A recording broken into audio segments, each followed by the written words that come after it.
ওমর বিন খাত্তাব রাজিয়াল্লাহু তাআলা আনহুকে একজন সাহাবা জিজ্ঞাসা করলেন যে কাফেরদের বিরক্তিকর পরিবেশ সৃষ্টি করতে পারে, এই জন্য দ্রুত সালাত আদায় করার জন্য কসরের সিদ্ধান্ত আল্লাহ সুবহানাহু ওয়া তাআলা দিয়েছেন। তো বর্তমান তো সেই পরিস্থিতি নাই যে কাফেররা আমাদেরকে বিরক্ত করবে, তাই এখনও কি আমাদেরকে জোহর আসর ঈশা 2 রাকাত করে কসর পড়তে হবে? তখন হযরত ওমর রাদিয়াল্লাহু তাআলা আনহু বললেন, আমি নবী মুহাম্মদ রাসূলুল্লাহ সাল্লাল্লাহু আলাইহি সাল্লামকে প্রশ্ন করেছিলাম। রাসূলুল্লাহ সাল্লাল্লাহু আলাইহি সাল্লাম বলেছেন এটা আল্লাহর পক্ষ থেকে সদকা, তাই একটা প্রেক্ষাপটে এটা আল্লাহ সুবহানাহু ওয়া তাআলা অনুমোদন দিয়েছেন, আর এই সদকা চলবে সারা জীবন। তাই যখনই আমরা সফরে থাকব তখনই মহান রব্বুল আলামিনের এই সদকা গ্রহণ করলে আমাদের জন্য কল্যাণ রয়েছে। হাদিস মুসলিম শরীফ 1605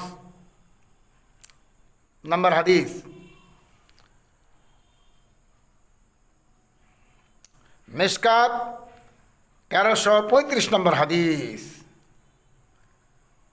আবু দাউদ 1208 নম্বর হাদিস। আল্লাহ সুবহানাহু ওয়া তাআলা আমাদেরকে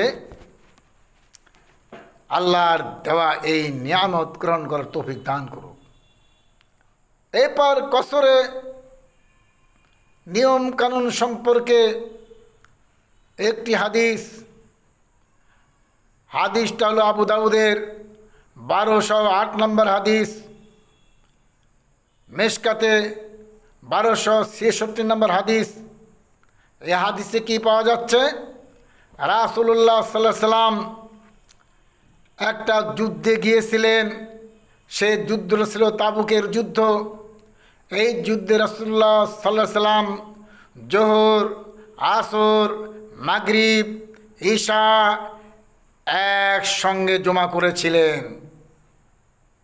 জোহর পড়েছিলেন একামত দিয়ে 2 রাকাত, আসর পড়েছিলেন একামত দিয়ে 2 রাকাত, মাগরিব পড়েছিলেন একামত দিয়ে 3 রাকাত, এখানে কসর নেই। ঈশা পড়েছিলেন একামত দিয়ে 2 রাকাত। হাদিস সহিহ। তো সম্মানিত মুসলিম একরাম, আল্লাহ বলেন ওমা আতাকুমুর রাসূলু ফাখুযুহু, রাসূল থেকে যা পাও এটা গ্রহণ করো।